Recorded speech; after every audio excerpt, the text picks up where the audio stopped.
Hi everyone, welcome back to my channel. Today we're going to talk about a trauma treatment called EMDR.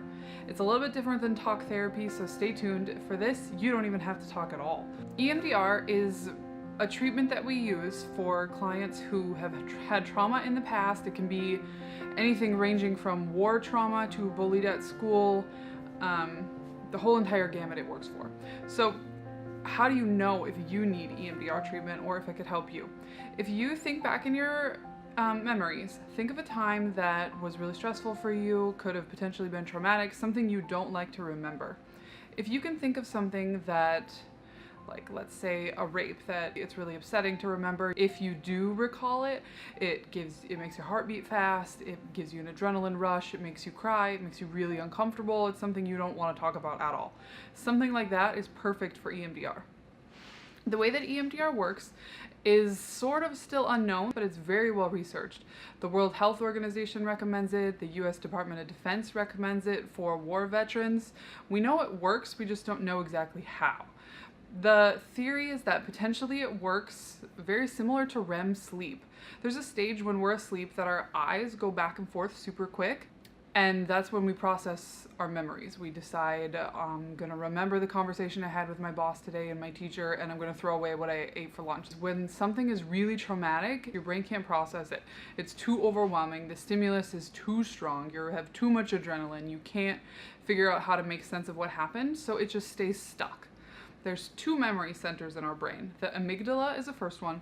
Reptiles have that, it's very, very old as far as evolution goes, and that's where you store really basic memories, such as stay away from lions, they're going to eat you.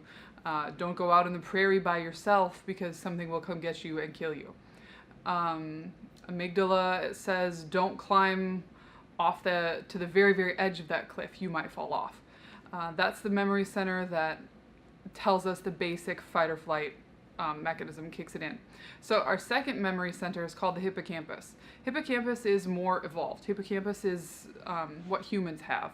It's more forward in our brain. That one remembers things such as time. It says, you know, last week when I went to bed I couldn't fall asleep. It says, I do remember, if I really think about it, that I ate chicken for dinner yesterday.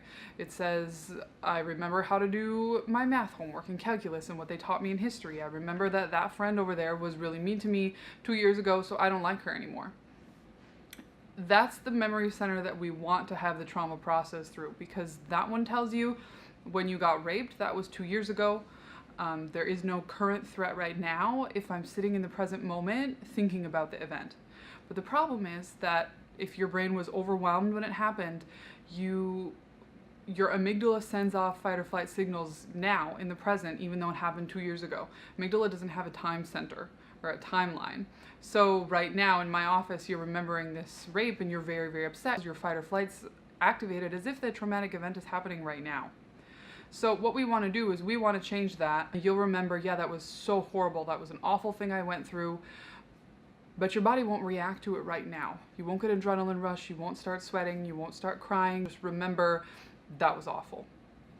So that's the goal of EMDR, to get rid of the physical activation you have in your body right now when you remember an event in the past, and also to get rid of symptoms that come along with it. Many times the symptoms would generalize and you'll start getting scared of, I can't go on the same street I was driving on when I got in a car accident. I get nervous even at the same time of day that I got in a car accident. The fear starts to generalize to anything your brain thinks could be a signal that this traumatic event is going to happen again. So we want to disconnect all of that and store it in your brain where there's a timeline and it was a traumatic event that happened in the past and it's not activating now. All right, so next I'm going to show you what EMDR looks like. Here's what we call the light bar. EMDR can be done with a light bar, it can be done with headphones, or these things called tappers that you hold in your hands. The idea is to mimic anything bilateral. It tries to activate both sides of your brain. So anything that happens to both sides of you should work. So press start. See how that light is going back and forth? What you're gonna do is you're gonna sit right in front of this bar and get your eyes acclimated to how it's going and make your eyes move back and forth watching this light. And once you're used to it, what you're going to do is start to recall this memory. First, we will have gone over relaxation techniques and a safe place so that you don't get too activated.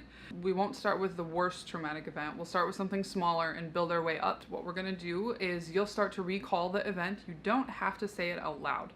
What will happen is you'll start at the beginning and start thinking about the memory. You'll watch the light for about 30 seconds and then I'll stop it and I'll ask you a question. What do you notice? Sometimes people play it through chronologically. Sometimes they play it through and they find that their mind jumped to a completely different story, and we'll follow that along and just see where your mind kind of goes. Some interesting responses and reactions I've had from people when I've been doing EMDR with them. One time I had a girl who was in a car accident and she really, really wanted to be okay so that she could go ahead and play her sports and continue in her activities. So as we're doing EMDR a month after her car accident, she's going through, remembering the whole story, remembering my parents were doing this, I remember this, and she's like, wow, it's crazy. I remember when I'm watching the light, I remember it so clearly. It's almost like photographic memory. And that's common. I hear that from a bunch of clients, that the memory becomes much more clear and you remember things you otherwise wouldn't have. But the most interesting thing was she said, all of a sudden she was like, oh, my ears hurt. My ears hurt so bad. And it's so loud. And then as she processed through that, she was like, you know what? Actually, I think what happened is my ears hurt at the time, but I didn't dare feel it because I was so scared I'd have a concussion and wouldn't be able to do my extracurriculars.